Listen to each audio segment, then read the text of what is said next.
अरे भाई रमेश, इस गांव में घूम घूम कर हमारा दिमाग पक गया है। कल कहीं घूमने चलते हैं। ठीक है बिरजू, कल सुबह ही समुद्र के किनारे चलेंगे घूमने। ठीक है, कल सुबह तुम मेरे घर आ जाना, वहीं से साथ में चलेंगे दोनों। फिर दोनों अपने अपने घर चले जाते हैं। फिर सुबह होने पर रमेश बिरजू के घर जाता है। चलो रमेश भाई, अब समुद्र के किनारे चलते हैं। फिर दोनों समुद्र की ओर चल देते हैं। कुछ ही देर में रमेश और बिरजू समुद्र के किनारे पहुंच जाते हैं। जैसे ही दोनों समुद्र के किनारे पहुंचते हैं, उन्हें दूर से एक पानी जहाज आता हुआ दिखाई देता है। क्यों रमेश भाई, समुद्र की ताजी ताजी हवा खाकर कैसा लग रहा है? समुद्र के किनारे का मजा ही कुछ और है बिरजू भाई। मेरा तो मन करता है हमेशा इधर ही घूमता रहूं। रमेश भाई चलो इस जहाज के अंदर चलते हैं। फिर दोनों जहाज के अंदर घुस जाते हैं।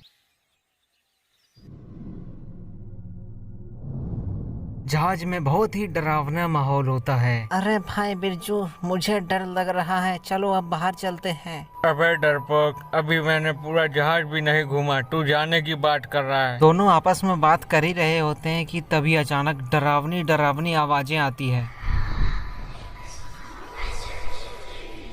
फिर दोनों उस आवाज का पीछा करते हैं।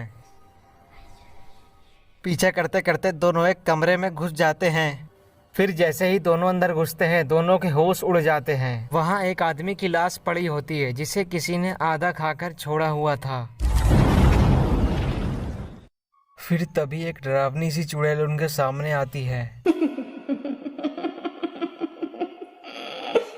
तुम गाँव वाले कितने मूर्ख हो, खुद ही मेरा शिकार बनकर आ गए। फिर वह चुड़ैल उन दोनों को मार देती है और उनकी खोपड़ी खाने लगती है। फिर अगले दिन। अरे टीटू भाई, तुम्हें पता चला बिरजू और रमेश लापता हो गए? हाँ, मैंने भी सुना है। अब हमें चौकन्ना रहना होगा, कहीं हमारे साथ कोई दुर्घटना न हो जाए। रमेश और बिरजू के लापता होने की खबर पूरे गांव में फैल जाती है। फिर रात होने पर अजीब अजीब सी डरावनी आवाजें आने लगती हैं। फिर वह चुड़ैल गांव में आ जाती है और अपना भेष बदल कर मदद के लिए पुकारने लगती है। अरे कोई मेरी मदद करो, कोई बचाओ, कोई तो बचाओ। चुड़ैल की आवाज से हरिया के घर में सब लोग जग जाते हैं। ये इतनी रात गए कौन चिल्ला रहा है? रुकिए दादाजी, मैं देख कर आता हूँ। बताइए क्या मदद चाहिए आपको मुझसे? फिर तभी वह चुड़ैल अपने असली रूप में आ जाती है। तुम गाँव वालों ने मुझे बहुत इंतजार करवाया, अब मैं तेरी खोपड़ी खाऊंगी। चुड़ैल जी, मुझसे गलती हो गई, मुझे माफ कर दो। मैं घर से बाहर आ गया, मुझसे गलती हो गई। पर चुड़ैल ने उसकी एक नहीं सुनी और हरिया को मारकर उसे खाने लगी।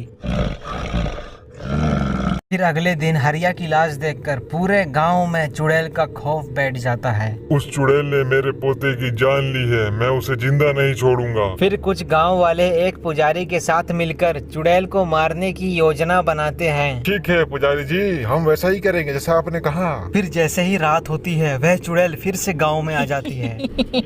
लगता है वह चुड़ैल गांव में घुस गई है। सभी गांव वाले हमले के लिए तैयार हो जाओ। फिर सभी गांव वाले हाथों में मशाल लिए पुजारी के पास आ जाते हैं। तभी वह चुड़ैल भी उनके पास आ जाती है। अब तुम गाँव वालों को मुझसे कौन बचाएगा? फिर सभी गांव वाले डरते हुए अपनी अपनी मशाल को चुड़ैल की ओर फेंक देते हैं। अरे गाँव वालों, मैं तुमसे बदला लूंगी, जरूर लूंगी। फिर कुछ ही देर में वह चुड़ैल पूरी तरह जलकर राख हो जाती। अरे ओ टुलबुल, ये किसके आम के पेड़ है रे? मुझे बहुत भूख लगी है। इस पेड़ में बहुत सुंदर सुंदर पके पके आम लटक रहे हैं। कालू भैया, इस पेड़ का आम खाना दूर की बात, इसके तरफ देखना भी मत। अरे ओ टुलबुल, ये तो बता, ये आम का पेड़ है किसका? कालू भैया, ये आम का पेड़ टोनी मौसी का है। अरे बाप रे बाप, अच्छा हुआ अभी तक हमने इस पेड़ का आम तोड़ कर खाया नहीं। अरे ओ कालू भैया, ऐसा क्या हो गया था कि टोनी मौसी का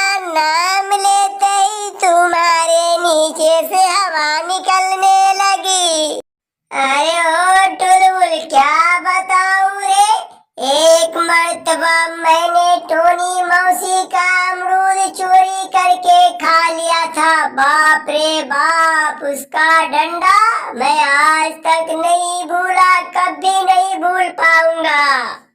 अरे ओ कालू भैया, जो बीत गया सो बीत गया, छोड़ो सब पुरानी बातें, हम टोनी मौसी से मांग कर आम खा लेंगे। अबे ओ टुलबुल के बच्चे, तू मुझे अपनी तरह भिखारी समझ रखा, मैं उससे मांग कर आम खाने जाऊंगा। वह तो मैं पिछली बार भाग नहीं पाया, रंगे हाथों पकड़ा गया। देखना आपकी बार उसके पूरे पेड़ का आम सपा चटना कर जाऊं, मेरा नाम भी कालू कलवा नहीं। कालू भैया, क्या तुम फिर से चोरी करोगे?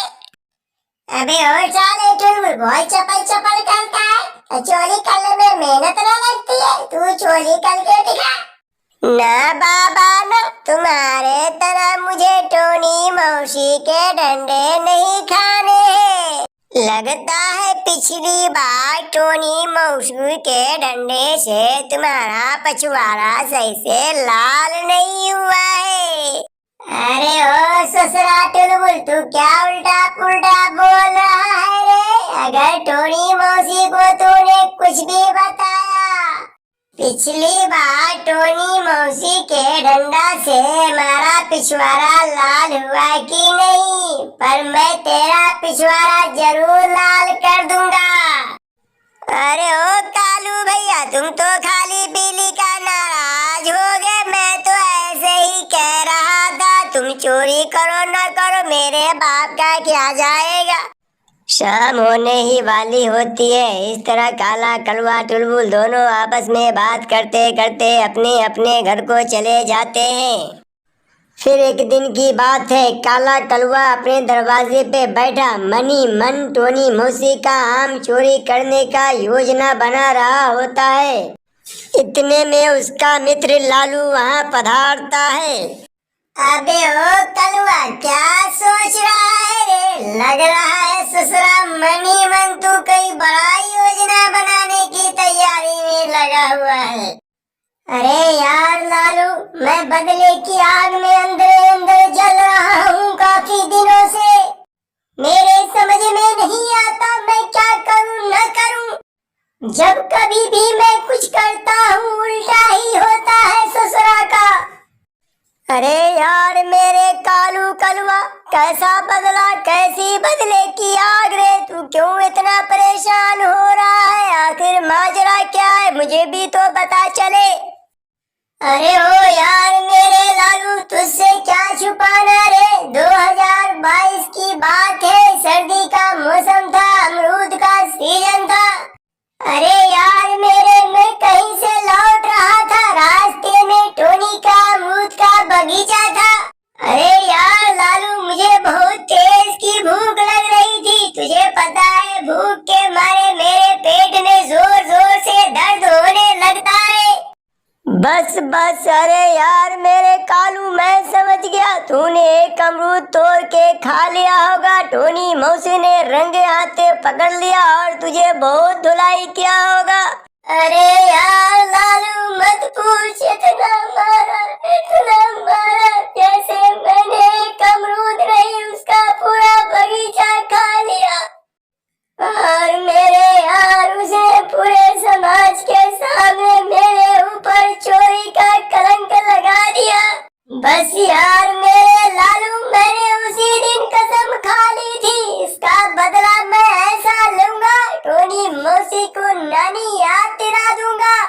बस मेरे यार लालू, जब से मैं बदले की आग में जल रहा हूँ, अब उसका वक्त आ गया है बदला लेने का।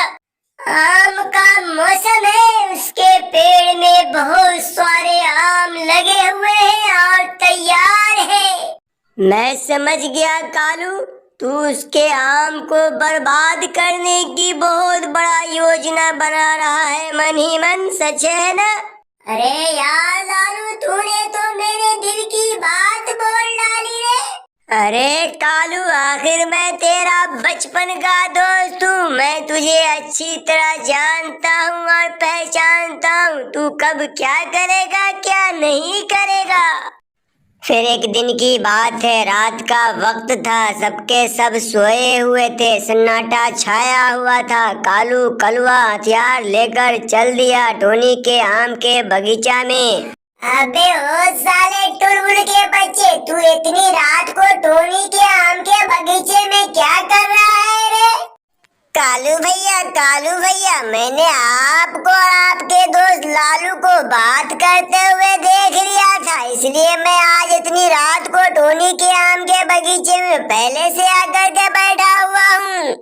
अरे ओ टुलबुल, आखिर तू क्या चाहता है? मेरा पीछा करते करते इतनी रात को तू यहाँ भी आ गया। कालू भैया, मैं आपको भैया बोलता हूँ, इस तरह मैं आपका छोटा भाई हुआ। मैं नहीं चाहता हूँ कि मेरा बड़ा भाई कोई पाप का काम करे। अरे ओ टुलबुल, तू साफ साफ मुझे बता, तू कहना क्या चाहता है? मुझे पहेलियां मत बुझा। कालू भैया, मुझे पता है आप बदले की आग में काफी दिनों से जल रहे हो। जिस तरह से टोनी मौसू ने एक अमरूद के कारण आपको बहुत बुरी तरह मारा है। कालू भैया, टोनी मौसी ने गलती की सो तो की, पर आप अपनी गलती करके क्यों पाप के भागीदारी बनना चाहते हो?